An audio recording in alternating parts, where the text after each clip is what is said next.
Hey guys, and welcome to the FAM project. Today, my wife and I'm Jason, and this is my wife, Dianne. We're here with the Shephards. It is Jeff, and it is Dianne. Yes. And we're just gonna have a little chit chat, a little natter, some back and forth, a little banter, So we're gonna just have some conversation and get to know Jeff and Dianne a little bit more today. And I want to start out by asking you guys, how long have you guys been together? He's a numbers guy. Yeah, it's been almost 27 years since I met her, and we got married 6 months later, so just we're 26 and a half years.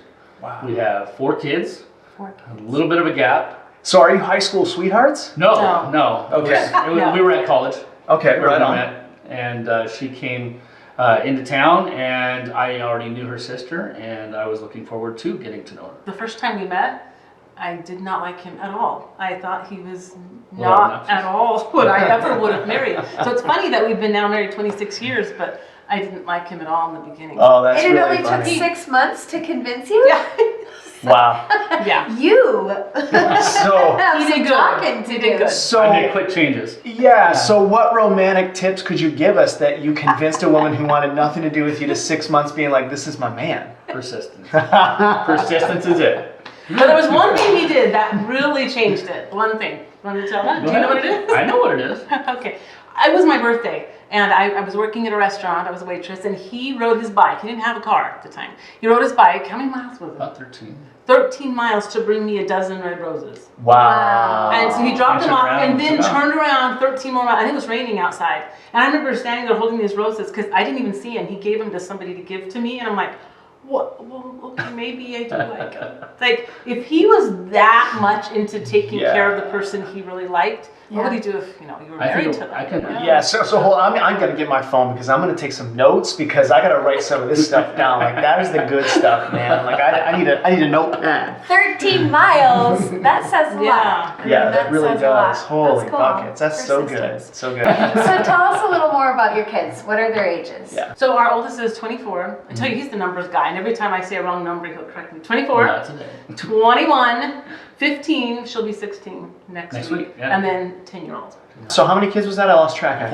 Four kids. Four Right. total. And you 2 have boys, 2 girls. 2 boys, 2 girls. Wow. Alternate. Wow. I think something I had to learn along the way is that your kids are going to come the way they come. You do the best parent you can, but you love them where they're at. Okay. Because I would definitely say for my oldest ones, I kind of expected them to be a certain way and do certain things. And now our younger ones, I'm like, I just love you. You do you, and we're just going to love you. And I feel like they have done better with that type of parenting rather than us. Nope, you go to school, you do this, you do your homework at this time, and just loving them. So tell us one of the best / funniest memories you guys have as a family. And there's one where we went to Chicago. Remember that one? Yeah. So when we went to Chicago, this was actually very recently. Our oldest had kidney stones, which we didn't know. Oh my gosh. Yeah, we didn't. On a trip. On a trip. A week long. And Right. This had happened 2 weeks That's previously, terrible. but we thought they had all gone and passed. Right. But anyways, they surfaced again on this trip, and we had bought tickets to, what was the name of that ticket? It was Hamilton. Hamilton. In Chicago. I paid $800 for these tickets, okay? Well, she had these kidney stones, and she was the one who wanted to go to Hamilton. Yeah. So we're like, well, what do you want to do? She's like, I'm going. I'm just going. So she Yeah. took a lot of narcotics my to gosh. help her feel better to get there, but she was still in pain. And on the way there, we had something, it was like a 30-minute drive. She was in so much pain, she was just like absolutely out of her mind, crazy. She wet her pants on the way there. And then she was laughing hysterically, and so we're like, we can't go with you this way. You smell funny. And we were mad at the time, but It was a anyway, we frustrating stopped day. at Target on the way there. She changed her clothes. and Did we you got get there. diapers? Because I would have totally been like, let's get diapers.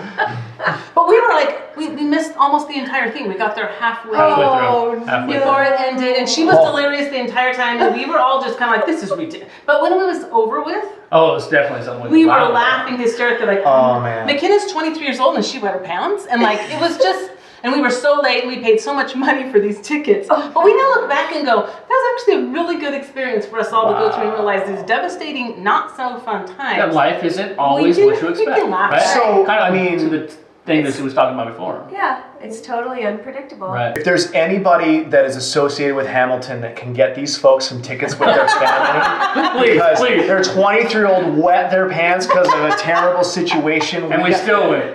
we got to make that happen. So I'm not always asking for handouts, but man, oh man, we got to help these folks In Chicago. out. Yes. Wow. Jeez. Wow. I mean, I thought we had a funny story, but that's kind of hilarious, honestly. I think that's a really super great tip. That's probably helped you guys to, in a moment that is like total chaos and probably tears and all kinds of different things, Yes. to say, wow, we did that. And actually now we can laugh about it, you know, and we stopped, we got a change of clothes and we were late, but we still went anyways. So, I mean, like, that's such a fun experience to talk about, and I think every family has those times where you can sit back and laugh at absolute disaster, right? Because you can kind of see the silver lining and the silliness of even something like as dramatic as that.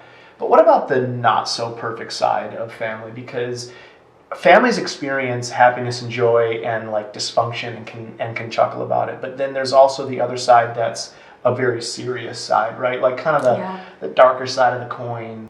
Like the time when you're laying in bed at night going, are we doing this okay? Mm-hmm. You know, have we totally failed? Are we, you know, every parent, I would say, goes through those moments where you're just, you know, talking to each other in those serious times going, our life is so not perfect, you know. I mean, are there any of those moments that you could feel comfortable with sharing? For 20 years of our marriage, we struggled a lot. Like, I would say a lot. Like, many, many things. We were even separated at one time.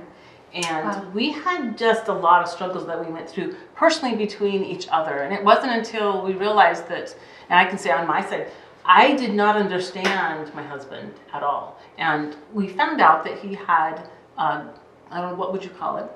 Borderline personality disorder. Yeah, so a mental illness Right. that I didn't understand. And once... Nor did I. No, neither of us did. So I just knew that he would get mad sometimes, and I thought, was it me? And I would take it personally. And I think those are, like, when you're talking about hard times you went through, not understanding all of this that was happening, and it was just, I think that's why we got separated, just not figuring it out. But being able to come back together and you're like laying in bed going, oh. And I think what I take from that is I had to truly learn to forgive and love and be able to have compassion for him. Because there are many times where I was just upset and thinking, stop doing that. Why are you doing that? Right. And realizing that he doesn't want to do that. Just this man I knew loved me. And he didn't want to do any of those things. And when I had the compassion to be able to look at him and say, how can I help you?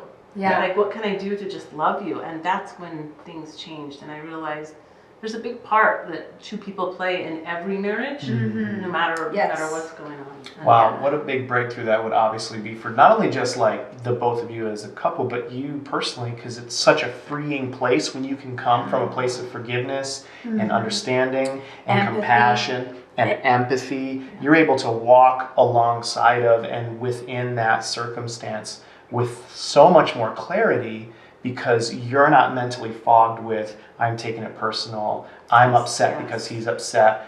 You can navigate those waters much, much better. So, wow, that's like a marriage saving, family saving moment when you can have that literally turns the page kind of right there. Is there something that you could point to that helped you to separate taking it personally?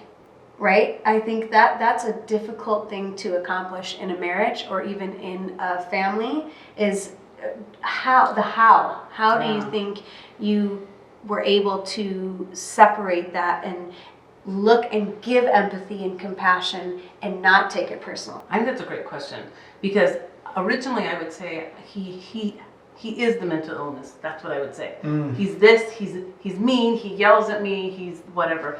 And now I look at it, the mental illness is something totally separate from this man. This man here is whole. He's loved just as much by God both of us equally. Right. But he happens to have a mental illness, and I need to look at it as that something separate that doesn't define him. Right. And that's when I think many things changed in our relationship. So Jeff, when you hear something like that, what's kind of like your perspective and your insight from either that perspective, because obviously that was a huge catalyst for your family and kind of the relaunching, if you will, into like a rebirth almost of your relationship. What is your perspective from hearing her and knowing what you had to walk through personally as well? I think that's the key word, is perspective. As Dianne had a perspective of who I was and how I was acting and what that meant towards the family, then, you know, she treated that a certain way. Another thing that I had to deal with is, you know, analyzing my thoughts. Yeah. Where were these thoughts coming from? Were they true? Were they realistic? And, you know, is that really what people were seeing me or how they were treating me? Was that true and real? Or was it just something that was going on in my head as I spiraled down through, you know, the multitudes of thoughts about who I was and had to address that. I know that one of the biggest keys that my wife and I have experienced is that when we approach one another, we can approach each other with, hey, this may not make sense. This might not even be based in reality, but this is what I'm hearing, and this is what I'm seeing, and this is what I'm feeling. Right. I don't need you to correct me right now. I just need you to hear me.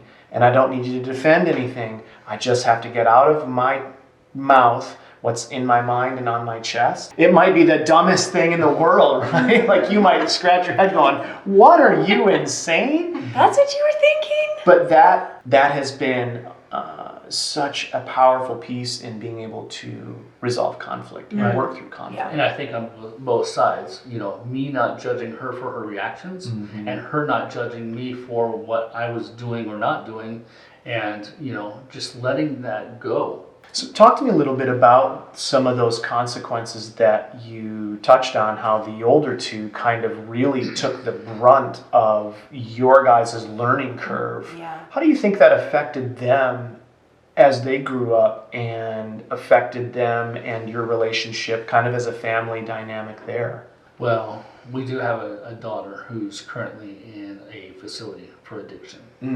And so I think in that lack of connection and that difficulty in being able to share feelings as I did, she's kind of mirroring some of the things that we've, you know, been through and I've gone through. Wow. So it's unfortunate that, you know, she had to be exposed to that and then she reacted the way that she did. But she's getting help, and she's, you know, in a facility where, you know, they're giving her some great tools. We just talked with her yesterday, and she's doing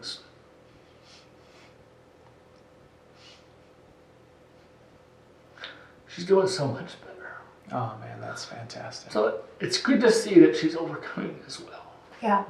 It's obviously affected both of you. This entire journey that you've been on, you know, from riding 13 miles to deliver roses up to, you know, Having children. having a child and Working out the kinks of your own self. Yes. And a marriage. And raising children. It is, sometimes it feels like, are you sure I can handle all of this? Yeah. Because I know it's feeling guilty is so difficult, and that you do respond in everything from fear, fear of it was my fault, shame that if I would have, should I have, could I have, what. And don't you think operating out of guilt makes you almost feel like then you're working so hard to overcompensate all of your like failures, right? Like, can anyone agree with that? Not only that, but because you don't want those same things to happen, you end up being so strict and so controlling of the kids, where they don't have their own freedom and they can't choose for themselves because you don't want them to make you know, the wrong mistake. It's almost like a driving exercise, right? Exactly. When they teach you in driving, don't stare at the thing that you don't want to hit, because you inevitably will drive directly towards the thing you're trying to avoid, because that's your focus. And so often I think as parents, we get so driven on don't go here, and we literally point our eyes and their eyes And like choke The them out. subconscious. right to the forbidden fruit. That subconscious is going straight to it. Absolutely Yeah. right. Wow, powerful Yeah. stuff. I just want to ask, what kinds of things did you guys do in that phase of your life where maybe you did feel like you were overcompensating and maybe overbearing, or maybe zeroed in on a certain thing and lacked something else? Like, walk us through that a little bit of what that journey was like with your raising your older two. Well, one of the rules that we had in place was that they just didn't have a cell phone at all. We just looked at cell phones as kids don't need them. They're Right. bad. There's Right. they don't nothing on it. So when she got to be, I think it was 16, she did get what we call a dumb phone, Right. where she could just call and text. You know. Right. Yes. We Sliders. thought we were being Yeah. so safe. Right. That was Right. like, yeah, Protecting kids your are We're doing what we're kids. supposed to do we're as good. parents. And so Yeah. we didn't really monitor very much because she was such a good girl. Like Yeah. anything you thought that a child should be doing, she was, and she Right. seemed happy. But we had no idea that there was a disconnect between her and her dad. And so she was trying to reach out for a connection with other people, and she found it in a way of pornography and other things that we really had no idea. Even though we thought we were doing everything that there was, to be done, Right. we had no idea. Right. We had no For idea. 6 years, we had no idea Wow. that it had happened, that it had started. Maybe there was a small break, but that she had acted out on some of those things. So You say that it was going on for 6.5 years? About, yeah. In your home? In our home. Or did it transition from the home out? I think for the first 4 to 5 years, it was in the home strictly. Okay. There may have been some relationships that she had that were outside of the home, but about 6 years into it, she full blown, she was reaching out, and it didn't matter whether the relationship was healthy or not. She was carrying out and looking for that connection. It didn't matter healthy or not. It's what she wanted. Absolutely. I talked about earlier how our older kids, we felt like we had to have these rules in place, this, and this. And one of the rules that we kind of had in our head was our kids are supposed to be this certain way. And I think that McKenna specifically felt like she didn't fit that mold, and she didn't feel like she was accepted by us sometimes. Wow. And so it was after, we realized that there was something not right. I realized within me, I needed to just love this girl, no matter what she's doing at the moment. Yep, she has an addiction, she's doing this, but she didn't feel like her parents loved her. And I think that once we really got down to the heart of it, like, regardless of what this girl's doing, she can be doing anything, and we love her because she's our daughter. In the moment, we didn't know what was going on. We didn't. But of course, now 2020 hindsight, we saw some of the signs that you may look for, which are, aggressiveness. Okay. Isolation, absolutely isolation. Privacy. Those are some of the things that parents should look for or have as red flags in their own mind, saying, all right, maybe we need to look into this a little bit more Yeah. to know if something's going on or not. Tell us a little more intimately how you reached out to make that connection with her, right? Because it's one thing to say, I love you no matter what you're Such a going good through. question. And it's another thing for them to actually hear and believe that, especially when they've built up this whole wall of isolation and they're doing whatever their addiction is or trying to feed that. Do you feel like you accomplished a point where you broke through that wall that she had up and you guys were And what was able that? to connect? I would Well- say that was all Dianne, because we had, such a separated connect. We didn't have that connection, so there was no way that I could approach her with that, or that she would come to me with Okay. that. So it was great to have Dianne have that connection with her, so she could have those conversations. So I would Yes. just ask her questions like, how are you doing? It doesn't seem like you're yourself. And she wouldn't really answer very much. But then there were times and then it was specifically usually at nighttime when I knew that she was quiet. I would just ask her questions about herself. How's Yeah. your life going? And not trying to like divulge anything that she didn't want to tell us, but be genuinely interested in her. Right. And I don't think that there was a small bond that happened, but once she went into the facility, by the way, it's a 2-year program. The first year that she was in it, I kept a journal, and it was a journal just for her, and I would write in it anytime I ever thought of her, and I would write things like, I love you. It doesn't matter what you've done. It doesn't matter how you are. I just love you. And I would tell her so many genuine things. And she got that at Christmas a few months ago. And she told me that was probably one of the best things that I could have ever given her. Wow. Just to know that all this stuff, I'm there. I'm here for you. Yeah. You can come back and you can be whoever you want. So even I love though you. she wasn't physically there, she was still part of our lives. How did you get to the point where you guys did recognize, or did she come to you to tell you? Walk us through what was the revelation that someone came to discover these things that she was dealing Yeah, with. finding out. Well, it had been a long time of us knowing something wasn't quite right. But she wasn't talking. She wasn't saying anything until one night she actually came into my bedroom. We have in our room a little area that's where we talk with kids, 2 chairs, you know. And she just came to me and she said, Mom, can you talk? And I said, absolutely. And she said, I just think you need to know this. Okay, what does it you want to tell me? And she said, I've been addicted to pornography for about 6 years. And I realized she had so much shame around Right. all of this, and it was really, really hard for her. You know, it was a really hard time for us to go through all of that, especially knowing that she still felt so much shame around this. Right. But I Right, think I can it's imagine. really good for us all to understand this isn't just, you know, something that men go through. This Right. is a woman problem too, and Right. I am so proud of her for being where she is right now. And she told us, other people need to know my story, Mom. Other Yeah. people need to know that women go through this too. It's a world problem, and it needs to be talked about. I think Right. that's why it's so important that we do have some of these conversations in our homes. Yeah.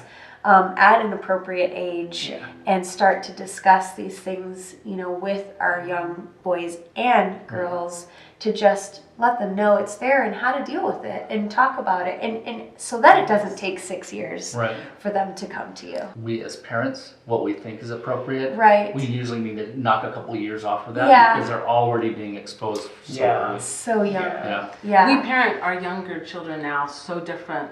Number one, I mean, 2 things I think that we do differently is our older ones, we shielded them from our problems within our relationship Right. so that they really thought something's not right, but they didn't know.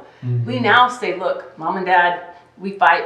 It's okay. It's normal in marriages, Right. and they actually know that, you know, Jeff has borderline personality disorder, and there are times he's not going to be doing so well, but this is how we react to it. They know Right. that. And the number 2 thing is, yes, you can have a cell phone. Yes, you can be on the internet, but this is how we're going to look at it. Right. And it's not a matter of if you're going to see pornography, it's a matter of when. And we're Right. going to teach you what to do if that comes up. And we're going to make choices ahead of time. So it's about teaching instead of shielding them so Yeah. that they don't see it. Yeah. We know they will. And we're just Right. going to be proactive in it. Right. Yeah. And again, having tools in place, you know, filters and things like that, that's always going to help. So be looking for those as well as a parent. Wow, I mean, hearing your guys' story, it really can kind of take you back. And I'm sure that there's other parents and single moms, dads, you know, married couples that can relate to this kind of thing, whether it's no matter what kind of addiction it is. But talk to us about moving from the feeling of despair, dark, your guys' stuff, your kids going through difficulty, to gratitude. How do you flip the switch? And if you could just real quickly talk to us about what that was that moved from despair, dark, to I can see light at the end of the tunnel, and finally walking through some success. I know for me that I learned along this process that my life really is down to me and my choices and how I look at things. Because before it was kind of like I would look at him as like, man, if he would just do this, I could be happy. If my Right. kids would just do this, I can be happy. Yeah. Or Right. if we could just get out of debt and, you know, all this, we'll be happy. Right. And I've learned through all of these things, there's so many things that we've been through that actually was a good thing in my life, because you know how much I learned from that? Oh, yeah. You know how much I've learned to love this man despite all of the painful things we went through. Right. I learned so much from my child about how to truly love unconditionally. Yeah. And I don't think I would be the person I am today if I didn't go through all of those different challenges.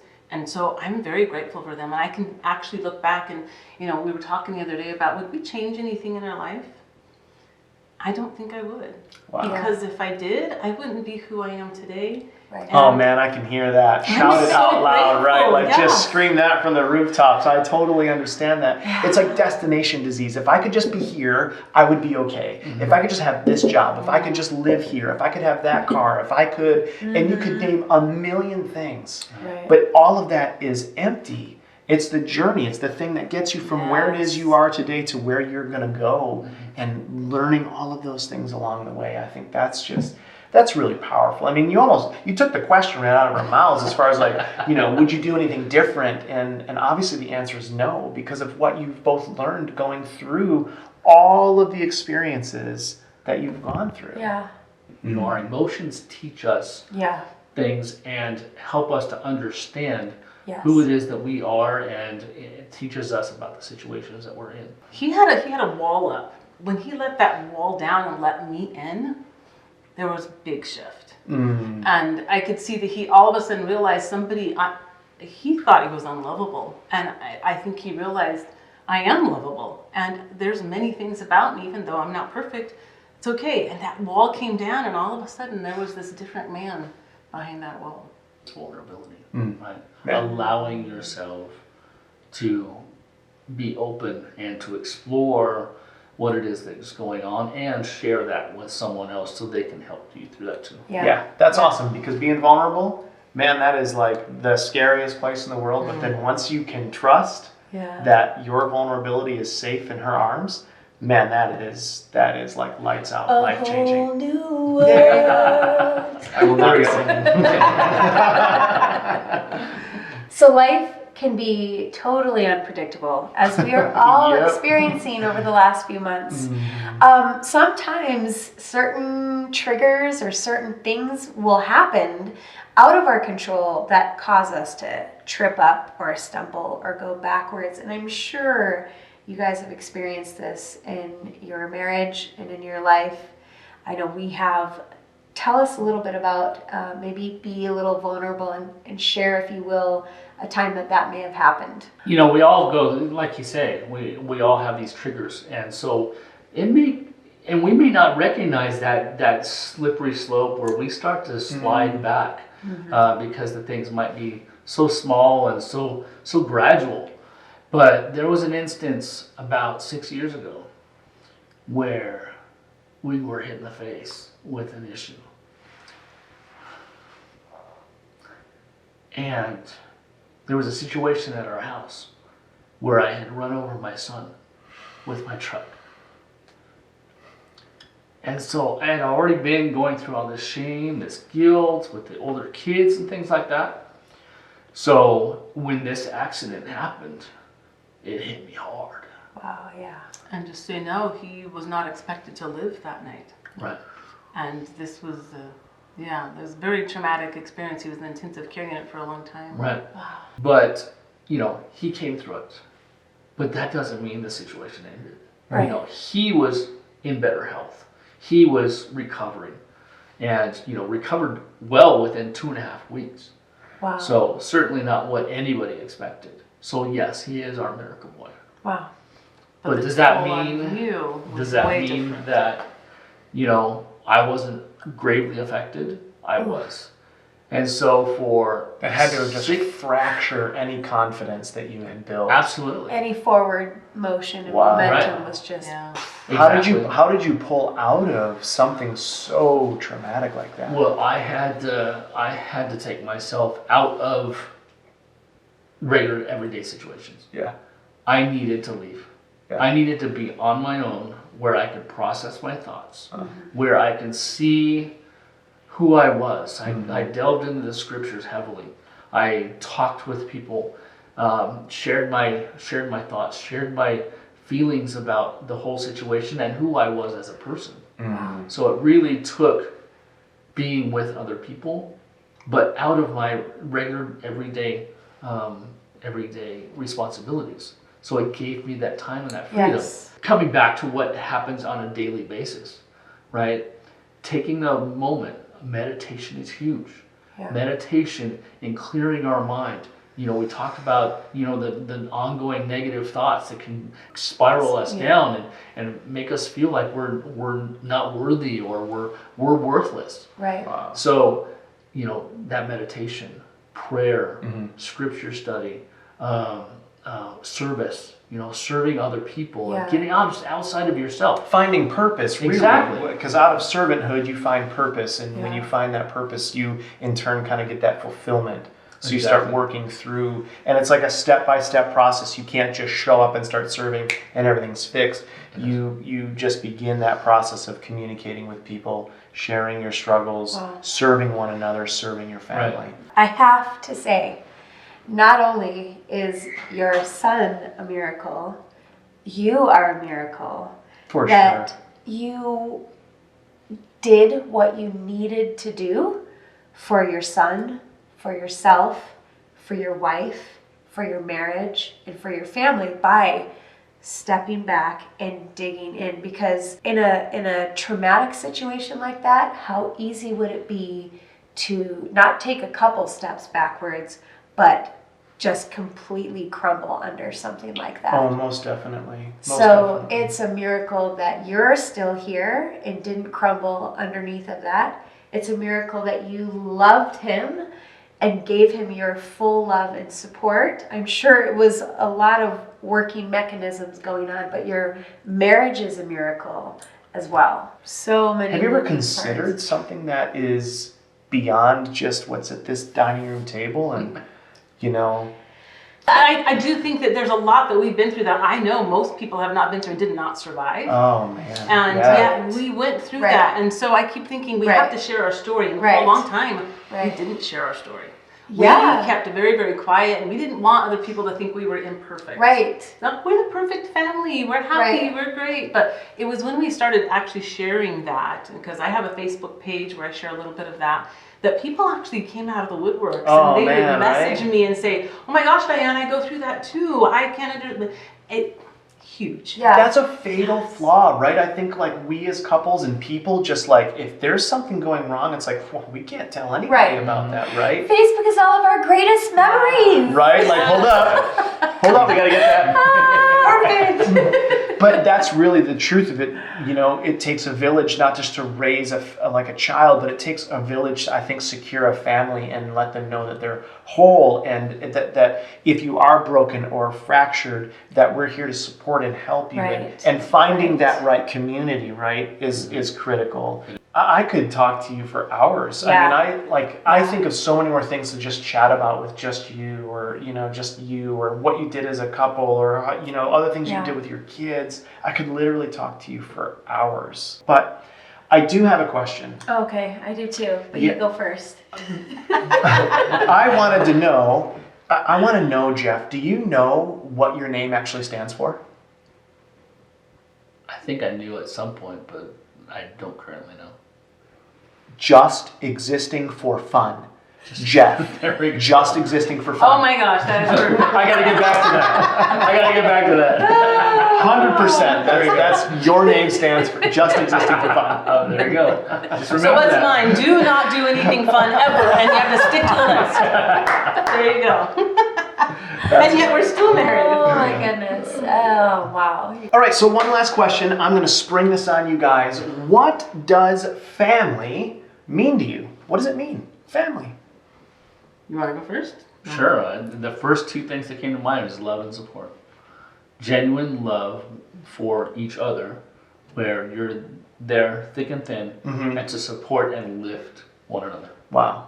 That's kind of funny because mine was unconditional love. Yeah. Just feeling like I have a place where I can be with him, with my children, and hopefully they feel that from me, where we're unconditionally loved for who we are. Wow. That's what family is. That's so much nicer than mine. Mine was going to be to light you up with a Nerf gun, and then we can high five about it later. Honestly, it's so much nicer than mine. Well, guys, thank you so much for spending this little time with us today. I know that for our audience, this has been an absolutely beneficial conversation today. And, we would just encourage you and invite you to communicate. I know comments in the section below, all that stuff that you see on YouTube, but honestly, this is a very genuine and authentic couple who has experienced some traumatic things. And we know and they know that you're not alone. And so, share this with others, share this interview with others, and please do, if you are looking for some assistance in any capacity, man, share it with us below. We would love to point you in a direction. We're not the go-to answer people, but we can sure find someone to help you if you are in need. And so we definitely don't want to go beyond without saying that as well. So thank you so much for being here today, guys. And wow, I feel like a nap, actually. Us too.